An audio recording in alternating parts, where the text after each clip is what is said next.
Olá, queridos. Pastor José Celestino, aqui do Instituto Bíblico, Aliança de Paz, São Paulo. Tudo bem? Passando aqui para a nossa primeira aula de teologia, do nosso curso básico. Vamos lá, quero convidá-lo a abrir comigo a sua Bíblia. Nós vamos iniciar lá no Pentateuco e o nosso texto base da nossa aula de hoje é Gênesis capítulo 1, versículo 1 e 2. Diz assim a palavra do Senhor: No princípio criou Deus os céus e a terra era sem forma e vazia, e havia trevas sobre a face do abismo, e o Espírito de Deus se movia sobre a face das águas. Nós vamos iniciar a nossa abordagem, a nossa viagem teológica, com o princípio. É interessante a gente falar sobre Gênesis. A palavra Gênesis vem de uma antiga versão grega chamada Septuaginta, que deu ao primeiro livro da Bíblia o nome da primeira palavra que aparece. Então a palavra Bereshit bara Elohim, a primeira frase, ela inicia-se com princípio, ou no princípio criou Deus céus e a terra. Então a palavra Gênesis vem de princípio. Esse título é sugestivo porque, de fato, o livro do Gênesis é o livro dos princípios. Costumo dizer aos meus alunos que é impossível conhecer o restante da Bíblia se não tivermos uma boa aplicação teológica dentro do livro do Gênesis. O livro do Gênesis é o livro do princípio de todas as coisas: o princípio do homem, o princípio da criação, o princípio do pecado, o princípio da queda, o princípio da restauração, o princípio da nação de Israel, o princípio da classe patriarcal, o princípio do profetismo, o princípio do agir de Deus na vida do ser humano, e assim sucessivamente. Então, nessa nossa breve abordagem aqui na nossa videoaula sobre o livro de Gênesis, é necessário que você entenda a lição número 1 do livro de Gênesis, que é Deus escolhendo um povo. Deus começa escolhendo um povo. Esse é o tema central do livro do Gênesis. E essa escolha especificamente está falando sobre Israel, evidentemente, que virá um pouquinho antes, a partir do capítulo de número 12. A partir do finalzinho do capítulo de número 11, começa a história do patriarca Abraão. No capítulo de número 12, a chamada de Deus para Abraão. E então ali começa a história da escolha de Deus para a nação de Israel. Então o livro de Gênesis, ele tem como tema central a escolha de um povo. Mas o primeiro assunto bíblico no livro do Gênesis é o assunto da criação. Então está estabelecido ali a ordem da criação nos primeiros dias criados por Deus. Então a divisão basicamente do livro do Gênesis, a esquemática divisória do livro do Gênesis primeiro vem a criação, capítulo 1 e 2, a queda e as suas consequências, capítulo 3 e 4, dilúvio, né, capítulo 5 ao capítulo de número 9, que é o início de uma nova civilização, a dispersão das nações, que vem no capítulo de número 10, no capítulo de número 11 já aparece, no finalzinho do capítulo, o começo da história da família de Abraão. No capítulo de número 12 começa a história patriarcal. Abraão é o protagonista do capítulo 12 ao capítulo 25. No capítulo 25 ao capítulo 36, Isaac e Jacó são protagonistas. E a partir do capítulo de número 37 até o capítulo de número 50, nós teremos o patriarca José. E eu vou dar a José a alcunha de patriarca, haja vista que 2 dos seus filhos depois apareceram na lista final dos patriarcas. Mas José não é o primeiro filho de Jacó, nem o segundo, né? Ele foi escolhido por Deus para fazer esse link de Israel com a terra do Egito, que vai iniciar o livro do Êxodo com a semente de Abraão descendo para a terra do Egito. Então, antes de mais nada, vamos falar sobre a criação do universo. Gênesis capítulo 1 e 1, o texto sagrado diz que Deus criou, e tem uma palavra hebraica ali na criação que é bara. A palavra bara, ou traduzido por criar, só é usada na Bíblia, no hebraico, em conexão com a criação de Deus. Bereshit bara Elohim. Alguns dizem que a palavra bara tem a ver com criar a partir do nada. É uma criação inédita, criação a partir do nada. Olhando a Bíblia como um todo, É óbvio que não é uma criação a partir do nada. Depois nós vamos entender que todo o universo que existe, o universo presente que existe, foi feito de algo que não existe. Então, não existiu, portanto, um protótipo material para se criar algo parecido do mundo material.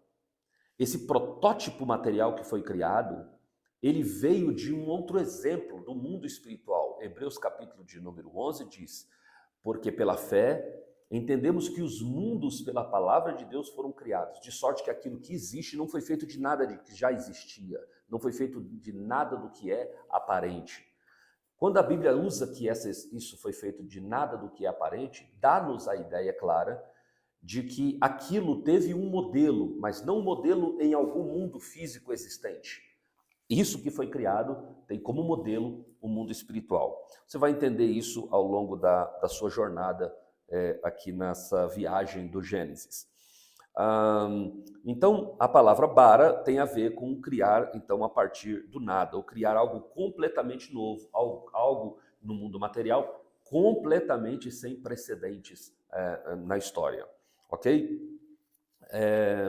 Os dias sucessivos da criação, portanto, foram: o primeiro dia, a aparição da luz, e disse Deus, haja luz, e houve luz.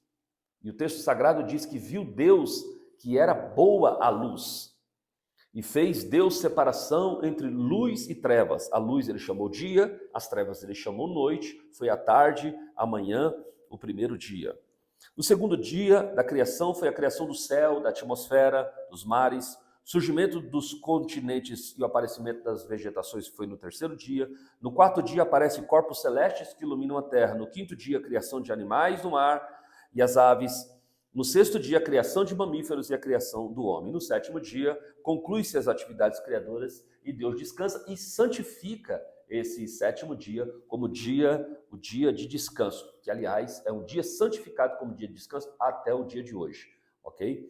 Mesmo as igrejas que não paralisam as suas atividades no dia do sábado, precisam ter o sábado como dia santo do Senhor, porque foi santificado por estatuto perpétuo. Algumas pessoas dizem, não, mas com o fim de toda a lei é Cristo, logo o sábado não precisa mais ser observado. É óbvio que as atividades cerimoniais do sábado, elas não precisam ser mais observadas. Isso é um fato. Não poder trabalhar, todas essas atividades não precisam mais ser observadas, porque realmente o fim de toda a lei é Cristo. Entretanto, todo o código do decálogo, né, não foi anulado. Portanto, o que foi anulado em Cristo foram as leis cerimoniais, as leis morais não foram anuladas. Então, não matarás, continua valendo, não adulterarás, continua valendo, não dirás falso testemunho ao teu próximo, não cobiçarás. Todas essas leis que estão contempladas no decálogo, elas continuam valendo, são chamadas as leis morais. E essas leis morais de Deus incluem nela, se você olhar o decálogo, inclui lá a observância do dia do sábado como dia santo ao Senhor. Então essa ideia do cristianismo católico, do cristianismo reformado, essa ideia então de santificação do domingo não é bíblica, não é bíblica. Isso deriva da história e não é assunto para essa nossa matéria, mas o dia santo do Senhor ainda é e continuará sendo o sábado. E devemos lembrar que esse é um dia santo como estatuto perpétuo, porque foi essa a orientação e a ordem de Deus. Na página de número 9, você vai ver a criação do homem. Então Deus fez do homem a coroa da sua criação. Então entenda, o homem não foi criado como um ser a mais, como um ser comum. Deus criou o homem para ser coroa da sua criação. Todos os outros seres criados por Deus, ele o fez usando o poder da sua palavra, que é extraordinário, extraordinário. Ele disse, haja e houve. Esse foi o modus operandi de Deus. Ele falava a palavra e a palavra dele tinha poder suficiente para fazer surgir aquilo que a palavra de Deus estava mandando, né? E essa palavra de Deus criou todas as coisas do primeiro ao sexto dia. No sexto dia, o Senhor vai criar o homem. E aí Deus diz, façamos o homem à nossa imagem, conforme a nossa semelhança, e que tenha ele domínio sobre tudo que foi criado. Então, aqui dá para entender de maneira muito clara que todas as coisas criadas pelo Senhor foram criadas para serem dominadas, comandadas por um ser que seria criado depois. E esse ser é o ser humano. Então, quando Deus criou o ser humano, primeiro que não foi só com o som da sua palavra, e a gente usa a palavra criar, né? Criou Deus o ser humano, mas na verdade o verbo usado para o ser humano é formar, porque criar, esse bara, é formar a partir do nada. Então a terra foi criada, né? Então a terra é algo que foi criado a partir do nada. Agora o homem não foi criado a partir do nada, o homem foi formado de algo que já existia. Então o homem foi formado do pó da terra. Então, e a palavra formado tem a ver com estruturação, com mãos do Senhor envolvidas na criação desse ser.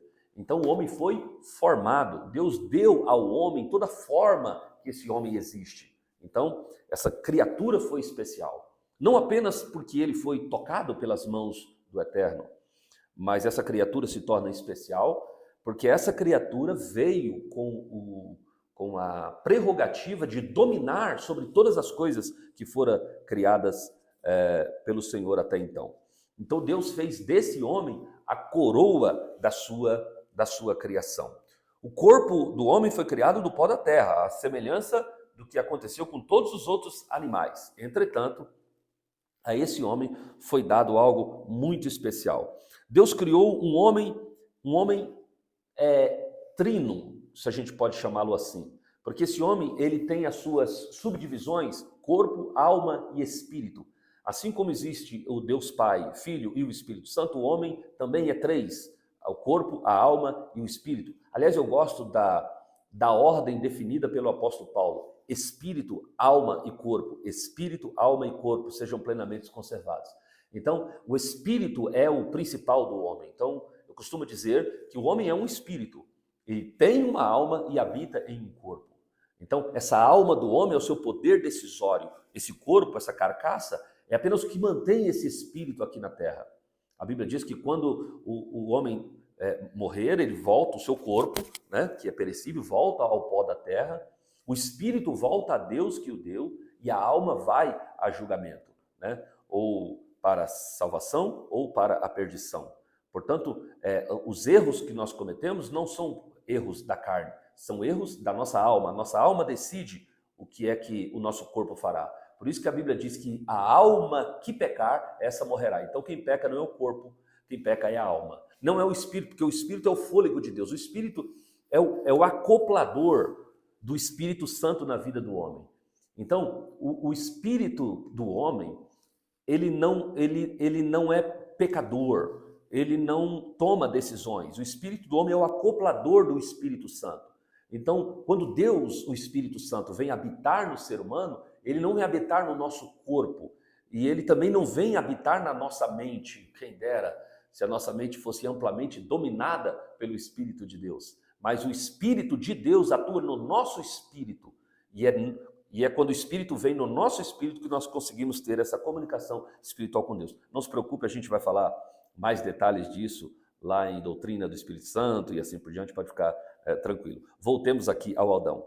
Então o ser extraordinário que Deus cria habitará em dois mundos, Ele habitará o mundo físico, da qual ele vem, da qual ele é feito, e ele habitará também no mundo espiritual.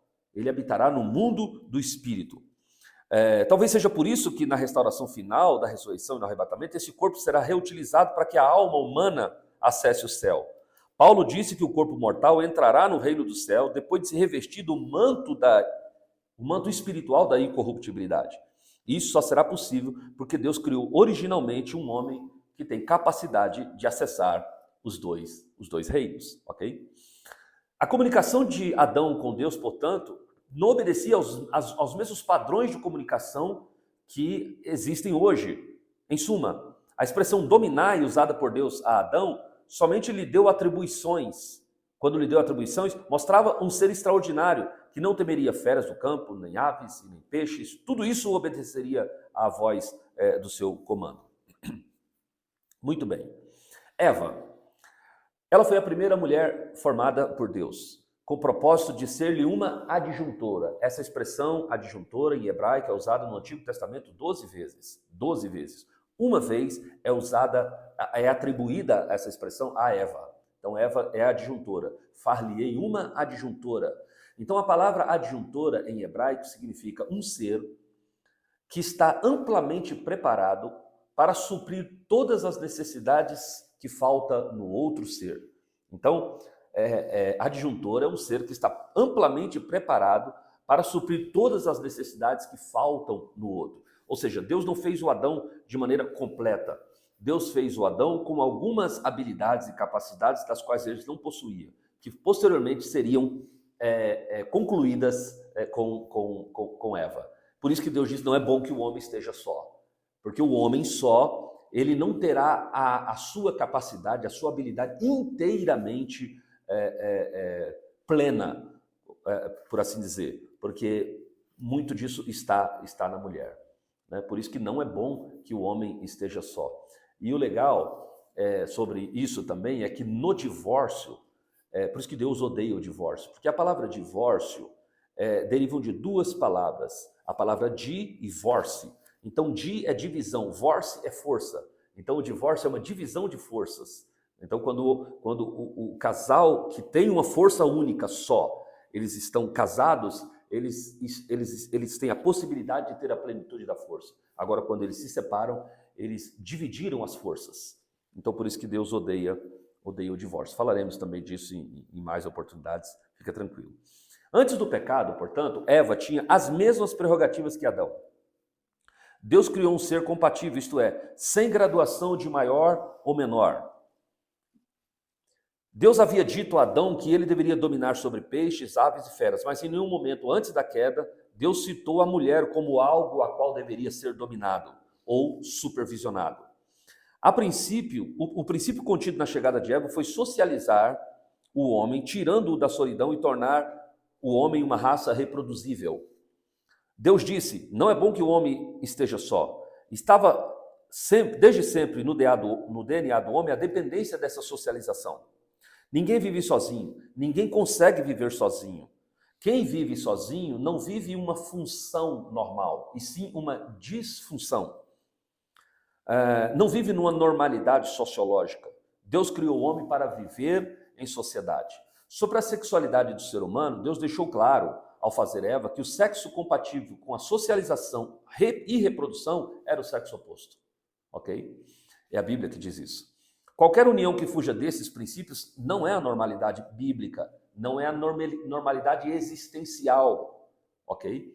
É uma disfunção. Portanto, se não é uma função, é uma disfunção. Este é o padrão bíblico acerca desse tema. Ponto final. Antes de traduzir o ato sexual entre pessoas do mesmo sexo como pecado, devemos aceitar que o pecado começa antes do ato em si. O pecado começa quando infringimos e deturpamos o modelo perfeito que foi criado pelo Criador. Então eu costumo dizer que a homossexualidade não é um pecado no ato, é um pecado anterior ao ato. Por quê? Porque quando eu acho que o modelo criado por Deus não é o padrão correto e que o padrão correto é um outro padrão que foi estabelecido pela sociedade, eu peco nisso aí. Depois é apenas as consequências deste pecado. O feminismo é um fenômeno sociológico pecaminoso, porque ele avança sobre marcos regulatórios que foram readequados por Deus após a queda. Foi a maldição divina a Eva, no dia da queda, que coube a ela esse papel. Veja, por esse motivo, o pecado do movimento feminista não é o de lutar por direitos iguais, e sim o de se arvorar contra um modelo perfeito criado pelo perfeito Criador, para estabilizar as relações do matrimônio agora sob a coordenação do homem. É uma coordenação em amor, ok? A gente vai explicar isso futuramente. No matrimônio. Após o engano que Eva sofreu do tentador, isso se deu. Ao homem, por sua vez, coube amá-la e, se preciso for, entregar a sua vida por ela, que é bem pior do que o que a mulher recebeu. Dar a vida por alguém. Para aqueles que acham que a missão do homem é fácil, desconhece o fato de que Deus está obrigando o homem a coordenar outro ser com a mesma capacidade intelectual com ele. E quem já liderou pessoas com a mesma capacidade intelectual sabe a dificuldade que eu estou dizendo. Ok? A segunda lição, nós vamos falar um pouquinho sobre a queda. A queda do homem. Adão e Eva, o texto base usado está na página de número 12, para vocês que estão acompanhando o nosso material no seu livro ou em PDF. Então, o objetivo dessa segunda lição é explicar a queda do homem, seus motivos, consequências, suas implicações no reino material e no reino espiritual. O texto base está lá, no capítulo de número 3, versículo 16. E ordenou Deus ao homem, dizendo: de toda a árvore do jardim comerás livremente, mas da árvore do conhecimento do mal dela não comerá, porque no dia em que dela comeres, certamente morrerás. Vejamos, Adão e Eva foram criados por Deus e designados para uma vida de abundância no Éden. O termo Éden no hebraico, ele tem algumas definições. Se você estudar a palavra Éden no hebraico, ela tem algumas definições. Elas significam local, significa presença, significa deleite, significa porta aberta e outras definições, todas elas muito boas. Então perceba que a expressão de todas as árvores comereis livremente traduz-se como uma infraestrutura completa que Deus está deixando a serviço do homem. O homem tem à sua disposição uma infraestrutura absolutamente completa ali no Éden. O homem seria feliz no Éden. Deus não criou o homem para viver no restante da floresta. Floresta não tem ordem.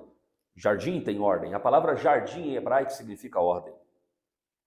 Então é razoável pensar também que o ser humano foi criado sem o dom da eternidade, mas com um desejo profundo por ela.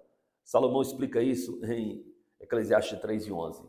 Ok? Por quê? Porque Deus colocou ali uma árvore, para que essa árvore, ao comer dela, esse homem poderia ter vida, vida e vida. Deus providencia esse desejo, providenciou a solução para esse desejo de eternidade do homem, dando a ele a árvore da vida. Eles poderiam comer livremente dela. Deus apenas deu uma ordem que da árvore do conhecimento do bem e do mal, os homens não poderiam comê-la, porque no dia em que dela eles comerem, certamente eles morreriam. E essa ordem de Deus foi solenemente ignorada pelo casal. Vale ponderar que o pecado de Eva não se deu ao comer do fruto proibido. O ato pecaminoso tem seu ápice no fruto, é óbvio, mas ele tem o seu início no fato dela abrir conversações com Satanás acerca de uma ordem estabelecida por Deus. Deus disse: não comerás daquela árvore que está no meio do jardim, que era a árvore do conhecimento do bem e do mal. Não comerás dela.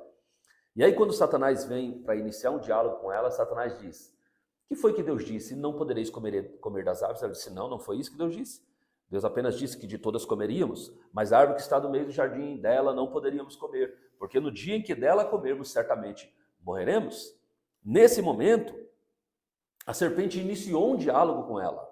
Ele disse: certamente não morrereis. É certo que vocês não morrerão. Então, o pecado de Eva não se dá quando ela come do fruto, mas o pecado de Eva se dá quando ela abre mão da ordem estabelecida por Deus e abre um canal de conversação com a serpente. Ao ponderar e discutir sobre a ordem de Deus acerca da árvore do conhecimento, Eva assume o risco do engano ao discutir com Satanás sobre as ordens divinas. Ordens divinas não devem ser questionadas ou ponderadas ou analisadas, elas devem ser cumpridas. Toda vez que aceitamos discutir sobre ordens claras de Deus, estamos abrindo a possibilidade de ouvir os argumentos de Satanás. Eles se contrapõem aos pensamentos de Deus. E a capacidade de sedução de Satanás é extraordinária. Ele pode e tende a nos enganar. O propósito inicial de Satanás foi o de pôr em descrédito as palavras ditas por Deus. Desacreditar Deus e as suas palavras foram, desde sempre, a principal estratégia de Satanás. Aí o homem chega na degradação. O pecado causou degradação total da raça humana a partir de Adão. Paulo diz em Romanos 5, e versículo 12, portanto, como por um homem entrou o pecado no mundo e pelo pecado a morte, assim também a morte passou a todos os homens, por isso todos pecaram. Porque até a lei estava o pecado no mundo, mas o pecado não é imputado não havendo lei. No entanto, a morte reinou desde Adão até Moisés, até sobre aqueles que não tinham pecado, a semelhança da transgressão de Adão, que é a figura daquele que havia de vir. Uma separação, portanto, pessoal, litigiosa, foi imposta entre Deus e o ser humano, tornando impossível o relacionamento entre Deus e o homem. Havia um pecado no meio, e Deus não suporta isso. Então a morte reinou nessa separação até a chegada de Moisés, a lei, e com ela o pacto do sangue de touros, de cabritos, de ovelhas, de bodes, criava uma brecha legal para que Deus pudesse voltar e relacionar-se com o ser humano. Mas o sangue do pecado, o sangue de bode, só cobria o pecado, não o retirava. Com o pecado, o casal é expulso do Éden e uma espada os impede de acessar de novo o local da presença e do deleite de Deus. Caim sofre os primeiros ataques do pecado contra si. Deus o adverte a dominá-lo, domar o pecado. Ele diz: o pecado jaz à sua porta, cabe a você mesmo dominá-lo. Caim não consegue e mata o seu irmão. Nas gerações posteriores, veremos Sete gerando Enos e começando a invocar o Senhor. Nesse período, o esforço para buscar a Deus brotava em raros corações, mas foi em Enoque, e só em Enoque, o sétimo depois de Adão, que essa situação parece que começa a mudar. Após o nascimento de Metusalém, filho de Enoque, ele passa a buscar ao Senhor e andar com Deus. 300 anos ele andou com Deus. E Deus amou tanto essa aproximação, essa busca por Deus, que para si o tomou. Enoque é um símbolo da igreja, que não obstante viver rodeada de pecado, de homens maus, de homens malignos, ela começa a buscar a Deus. E Deus amou de tal forma Enoque, que retirou Enoque da terra, assim como ele fará com a sua igreja. Termina a nossa segunda aula com Noé. Noé é o modelo da salvação. Todos nós conhecemos a história de Noé. A corrupção generalizou-se na terra de tal modo, que Deus precisou intervir.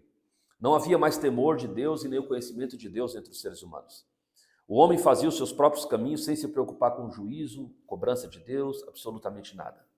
Foi nesse contexto caótico que Deus faz aparecer, ou que Deus descobre o Noé nessa terra. Deus descobre um homem cujas obras e caráter agradavam a Deus.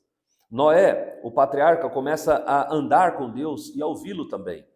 Mas, diferentemente de Enoque, Deus resolve comissionar aquele homem a preparar uma salvação coletiva. Isso se chama misericórdia de Deus. Uma arca seria separada e preparada para aquele fim. A pregação seria a marca de Noé. Noé é chamado de o pregoeiro da justiça. O escritor aos Hebreus, quando o inclui na galeria dos heróis da fé, no capítulo de número 12, é assim que denomina o Noé. Ele é o pregoeiro da justiça. Pedro chama ele de pregoeiro da justiça. Era uma voz solitária no mundo de pessoas que duvidavam do fim deles. Na sociedade noética, eles casavam, bebiam, comiam, davam-se em casamento, esperando o dia seguinte, até que o dia seguinte não veio. E eles foram varridos da história humana pela fúria do Deus vivo. Mas a família de Noé foi poupada. A família de Noé foi poupada da ira de Deus, porque creram piamente nas suas palavras. A saída da arca trouxe a maldição de novo à terra. Homens, quando saíram da arca, buscaram seus próprios interesses. Noé plantou uma vinha, bebeu do seu fruto, embebedou-se. Seu filho viu a sua nudez e ele, ao saber disso, amaldiçoou o seu próprio filho. E aí então a maldição está de novo na terra. Construíram a posteriori um homem poderoso chamado Nimrod, uma torre para que pudesse livrar de outras atitudes daquela como o Senhor houvera feito. A Torre de Babel. Babel significa confusão. A Torre da confusão foi feita. Até que o Senhor vem e toda aquela organização e aquele esforço dos homens de livrar-se da ira de Deus foram destruídos pela mão do Senhor.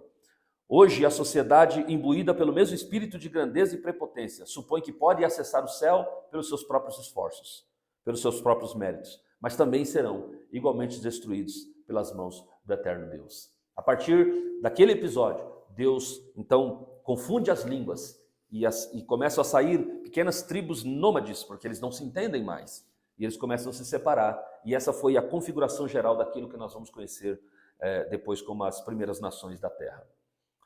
Na nossa próxima aula, nós reiniciaremos a partir desse ponto. Deus abençoe a sua vida e até a próxima aula. Deus o abençoe em nome de Jesus.